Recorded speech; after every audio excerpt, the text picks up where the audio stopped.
Hello বন্ধুরা, আশা করি সবাই ভালো আছেন। আজকের ভিডিওতে আমরা জানবো অ্যান্টিবায়োটিক কেন ডাক্তারের পরামর্শ ছাড়া খাওয়া উচিত নয় এবং কেন এই ভুল অভ্যাস আপনার শরীরের ক্ষতি করছে অজান্তেই। তাহলে চলুন শুরু করা যাক।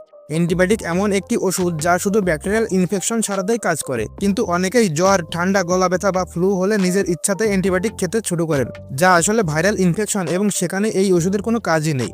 এভাবে ভুলভাবে অ্যান্টিবায়োটিক খাওয়ার ফলে শরীরে তৈরি হয় অ্যান্টিবায়োটিক রেজিস্ট্যান্স, অর্থাৎ ওষুধ ধীরে ধীরে কাজ করা বন্ধ করে দেয়। ফলে ভবিষ্যতে যখন আসলেই ব্যাকটেরিয়াল ইনফেকশন হবে তখন এই ওষুধটি কাজ নাও করতে পারে, এমনকি আরও শক্তিশালী ও দামি ওষুধের প্রয়োজন হতে পারে।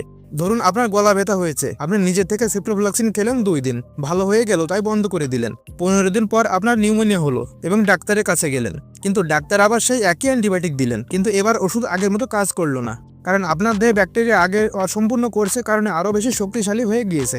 এই কারণে ডাক্তাররা সবসময় বলেন ওষুধ নিজে থেকে শুরু করবেন না এবং কোর্স মাঝপথে বন্ধ করবেন না। তাই মনে রাখবেন, জ্বর হলে প্রথমে প্যারাসিটামল প্লাস বিশ্রাম নিন। ডাক্তারের পরামর্শ ছাড়া কখনোই অ্যান্টিবায়োটিক খাবেন না এবং ডাক্তার যেভাবে বলে 3 দিন, 5 দিন বা 7 দিন সেভাবে আপনার খেতে হবে। পুরো কোর্স শেষ করুন, মাঝপথে কখনো বন্ধ করবেন না।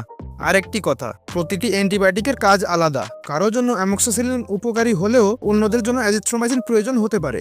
শিশু, বয়স্ক, গর্ভবতী নারী বা ডায়াবেটিস রোগীদের ক্ষেত্রে সঠিক ডোজ ও ওষুধের ধরন নির্ধারণ করা খুবই গুরুত্বপূর্ণ এবং পুরনো প্রেসক্রিপশন দেখে ওষুধ খাওয়া বিপজ্জনক, কারণ প্রতিবার ইনফেকশনের কারণ আলাদা হতে পারে।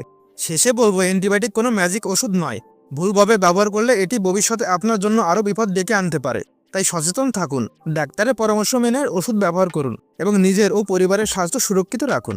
এতক্ষণ সাথে থাকার জন্য ধন্যবাদ।